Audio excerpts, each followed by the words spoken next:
Hello student, मैं पुष्पेंद्र अवस्थी आपका आज अपने फिर से यूट्यूब चैनल एजुकेशन अवस्थी में स्वागत करता हूं।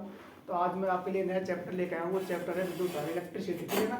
तो आज इस चैप्टर के बारे में हम विद्युत धारा के बारे में बात करेंगे, ठीक है ना। तो सबसे पहले देखते हैं इस चैप्टर में कौन कौन से टॉपिक है, ठीक है ना।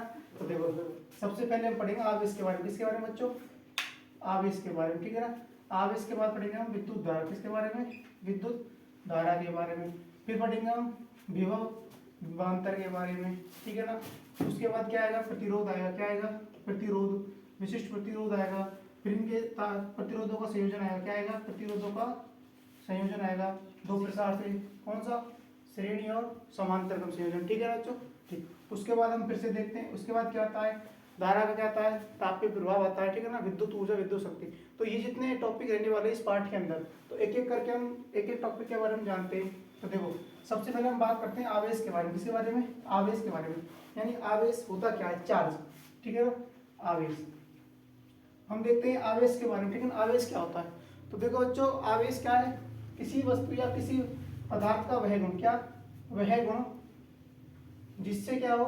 वह गुण जिससे क्या हो? विद्युत या चुंबकीय प्रभाव प्रकट करे। क्या?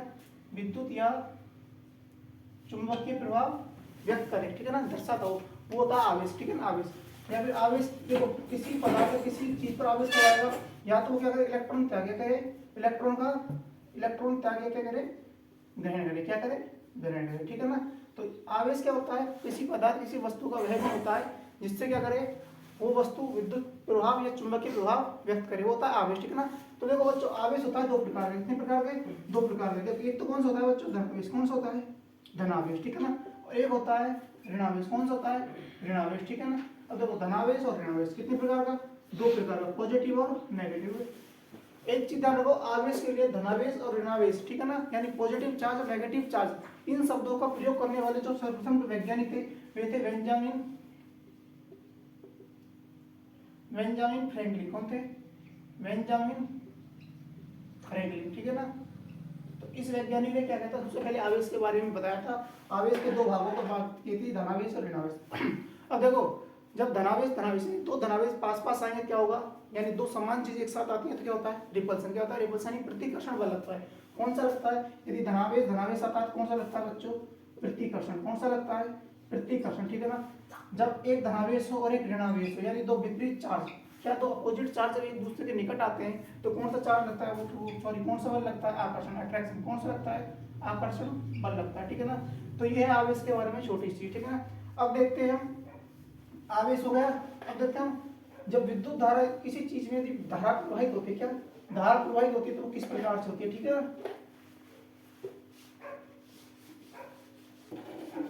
अब देखो, अब हम बात करते हैं थोड़ी विद्युत धारा के बारे में। किसके बारे में? विद्युत धारा के बारे में। अब देखो, विद्युत धारा क्या होती है? विद्युत धारा में सबसे पहले कोई आवेशों का क्या होगा? प्रवाह। क्या होगा? मान चलिए कोई तार है, ठीक है ना, इसमें क्या होगा? आवेशों का प्रवाह होगा, यानी आवेश प्रवाह की दर। क्या? आवेश प्रवाह की दर क्या कहलाती है बच्चों? विद्युत धारा। क्या कहलाती है? विद्युत धारा। अब इन आवेश के रूप में क्या? अब इन आवेश के रूप में प्रवाह किस चीज का होगा, ठीक है ना, फ्लो किस चीज का हो रहा है? वो होता है इलेक्ट्रॉन का। किसका होता है? इलेक्ट्रॉन का, ठीक है ना। यानी एक इलेक्ट्रॉन दूसरे इलेक्ट्रॉन से टकराएगा, उसको आगे क्या करेगा? धक्का मारेगा, ठीक है ना। तो क्या होगा? आवेश के रूप में किसका प्रवाह होता है? इलेक्ट्रॉन के रूप में। किसका? इलेक्ट्रॉन के रूप में। अब थोड़ी सी बात करते हैं इलेक्ट्रॉन के बारे में। किसके बारे में? इलेक्ट्रॉन के बारे में, ठीक है ना। तो इलेक्ट्रॉन की खोज किसने की थी? इलेक्ट्रॉन का चार्ज कितना होता है? इलेक्ट्रॉन का मास या द्रव्यमान कितना होता है? देखो, आप वो क्या होती है? ईंट पर नाच। क्या? ईंट पर नाच। तो ये क्या होता है? इलेक्ट्रॉन, यानी थॉमसन बोलो या फिर थॉमसन, ठीक है ना। थॉमसन बोलो या थॉमसन, ठीक है ना, क्योंकि दोनों की क्या होती है? इंग्लिश मीनिंग एक ही होती है, ठीक है ना, थॉमसन या थॉमसन, ठीक है ना। यदि इस पर हम चार्ज की बात करें, इस पर आवेश कितना होता है? 1.6 गुणा 10⁻⁻19 कूलम, ठीक है ना। क्या होता है? 1.6 -19 कूलम, ठीक है ना।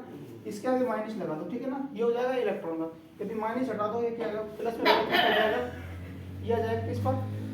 प्रोटॉन का, ठीक है ना बच्चों। ठीक, खोज हो गई आवेश। यदि इसके द्रव्यमान की बात करें, 9.1 गुणा 10⁻31 किलोग्राम। क्या होता है? -31 किलोग्राम। ये होता है इस पर क्या? द्रव्यमान होता है, ठीक है ना। ये आवेश हो गया, खोज हो गई ये। तो देख रहे हैं विद्युत धारा, आवेश प्रवाह की दर। क्या? अब देखो, इसकी परिभाषा को करते हैं, आवेश प्रवाह की दर। क्या? आवेश प्रवाह की दर क्या कहलाती है बच्चों? विद्युत धारा कहलाती है। विद्युत धारा को इंडिकेट किससे करते हैं? आई से। किससे करते हैं? आई से। किससे करते हैं बच्चों? आई से। अब देखो, आई क्या, यानी क्यू लिखो, Q अपॉन T। एकांक समय में प्रवाहित होने वाले आवेश क्या कहलाते हैं? आवेश क्या कहलाते हैं? विद्युत धारा कहलाते हैं। अब देखो Q क्या है बच्चों? Q है आवेश। क्या है बच्चों? Q है आवेश, ठीक है ना। और T क्या है? समय I होती है विद्युत धारा, ठीक है ना। यदि हम इसका विद्युत धारा का मात्रक देखेंगे, मात्रक देखें ऐसा ही पद्धति मात्रक देखते हैं तो वो होता है बच्चों एम्पियर। क्या होता है? एम्पियर, जिसकी खोज आंध्र मेरी एम्पियर ने की थी, ठीक है ना। इसके बाद देखो आवेश, ठीक है। आवेश का मात्रक क्या होता है बच्चों? आवेश का मात्रक होता है कूलाम। क्या होता है? कूलाम होता है, ठीक है ना। यदि इसका एमकेएस पद्धति मात्रक देखा होगा कूलाम प्रति सेकंड, क्या होगा? प्रति सेकंड, ठीक है ना। ऐसे पद्धति में क्या होगा? एम्पियर। और वैसे इसका एमकेएस पद्धति में देखा ऐसे पद्धति में होता है एम्पियर। और यदि इससे बनाते हैं तो कूला इसका आवेश का मात्रक कूलाम और समय का सेकंड, यानी कूलाम प्रति सेकंड, यानी प्रति सेकंड प्रवाहित होने वाले आवेशों की संख्या क्या कहलाती है? विद्युत धारा। आवेश प्रवाह की दर क्या कहलाती है? विद्युत धारा। तो आवेश का मात्रक क्या होता है? कूलाम होता है, ठीक है बच्चों। ठीक है, अब देखो जब इस विद्युत धारा प्रवाहित होगी किसी ना किसी पदार्थ किसी ना किसी माध्यम से प्रवाहित होगी तो उसके आधार पर इन पदार्थों को कितने भागों में बांटते हैं, ठीक है ना। कितने भागों में बांटते हैं? वैसे जनरली बांटते हैं 3 भागों में। कितने भागों में बांटते हैं बच्चों? 3 भागों में, ठीक है ना। ये पदार्थ में प्रकृति के आधार पर इसको बांटते हैं कितने भागों में? 3 भागों में, ठीक है ना। कितने भागों में? 3 भागों में। पहला क्या होता है? सुचालक। क्या होता है बच्चों? सुचालक। एक क्या होता है? अर्धचालक। क्या होता है? अर्धचालक। और एक क्या होता है? उचालक, ठीक है ना। देखो सुचालक तो क्या होगा? जो क्या है सुगमता पूर्वक जिन पदार्थों या जिन वस्तुओं के माध्यम से सुगमता पूर्वक विद्युत धारा का प्रवाह हो जाए वो तो कौन से होते हैं बच्चों? सुचालक, ठीक है ना। जिनसे क्या हो? सुगमता पूर्वक, यानी सुगमता पूर्वक बोले तो आसानी से क्या हो? विद्युत धारा का क्या हो? वो प्रवाह हो, आसानी से प्रवाह हो। वो तो कौन से होते हैं? सुचालक होते हैं। अर्धचालक क्या होते हैं? उससे पहले देखते हैं कुचालक को, ठीक है ना। कुचालक में होगा जो विद्युत धारा का क्या?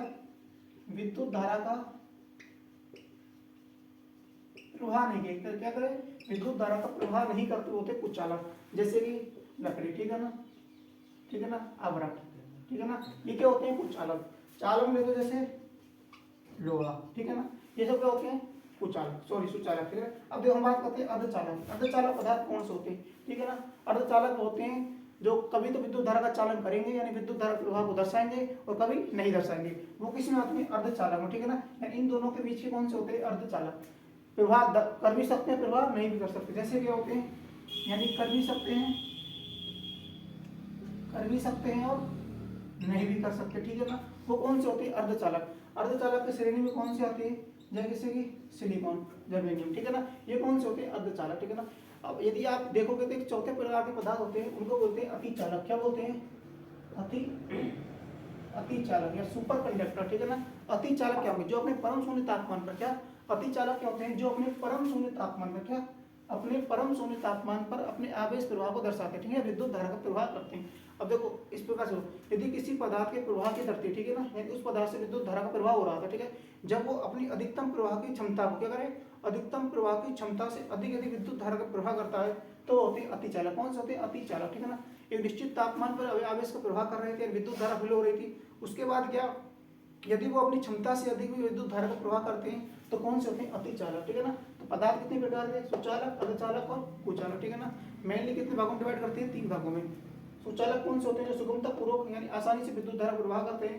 अर्धचालक जो विद्युत धारा प्रवाह करते भी और नहीं भी करते हैं। कुचालक जो विद्युत धारा प्रवाह बिल्कुल नहीं करते हैं। अतिचालक जो अपने परम शून्य तापमान में विद्युत धारा प्रवाह दर्शाते हैं, उनको बोलते हैं अपन अतिचालक बच्चों, ठीक है। अब देखो इसके बाद एक नियम आता है कूलाम का नियम। क्या आता है? कूलाम का नियम, ठीक है ना। अब देखते हैं कूलाम का नियम क्या होता है।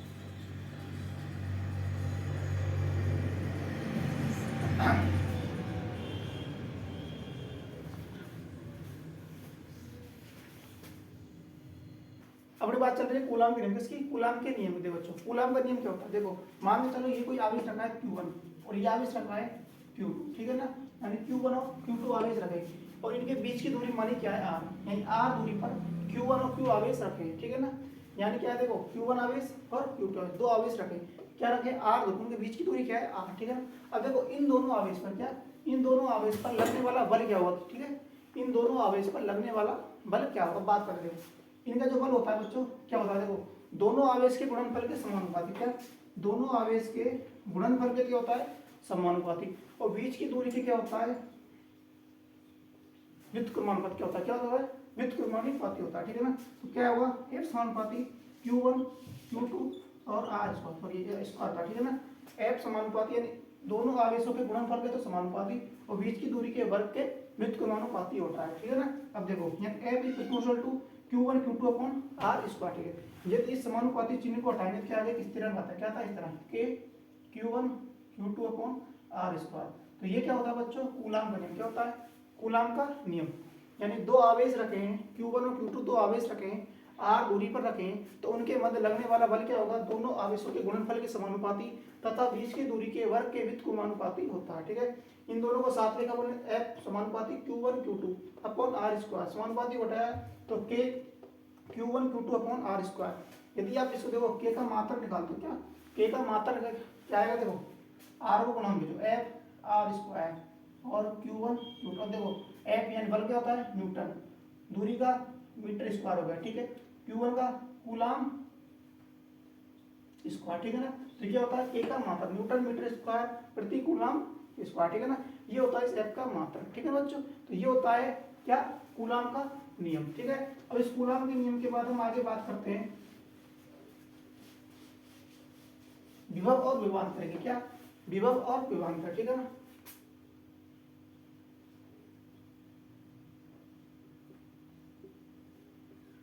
अब देखो विभव और विभवांतर होता क्या है, ठीक है ना। विभवांतर, विभव अंतर यानी क्या, और विभव क्या होता है, देखो विभव और विभवांतर का देखो विभव प्लस अंतर, ठीक है ना, दो शब्दों से मिला है, ठीक है, विभवांतर, ठीक है बच्चों। अब देखो पहले बात करते हैं अपन विभवांतर। मान के चलो ये कोई ये हाँ ठीक है ना, यहाँ रखा है आवेश क्यू रखा है, ठीक है ना, क्या रखा है आवेश क्यू, ठीक है। सबसे पहले समझते विभव क्या होता है, किसी एकांक आवेश को, ठीक है, या किसी एक आवेश को अनंत से, क्या अनंत, ये रखा है अनंत, ये कोई बिंदु है, ठीक है ना बच्चों, ये बिंदु है। अनंत से किसी बिंदु तक, क्या अनंत से किसी बिंदु तक लाने में किया गया कार्य, क्या अनंत, किसी एकांक आवेश को अनंत से किसी एक बिंदु तक लाने में किया गया कार्य क्या होता है, विभव होता है। किससे, अनंत से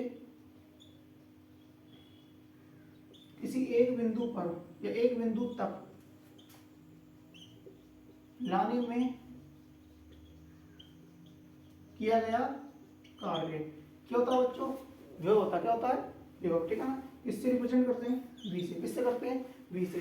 यानी किया गया कार्य W अपॉन Q, क्या होता है, V बराबर W अपॉन Q।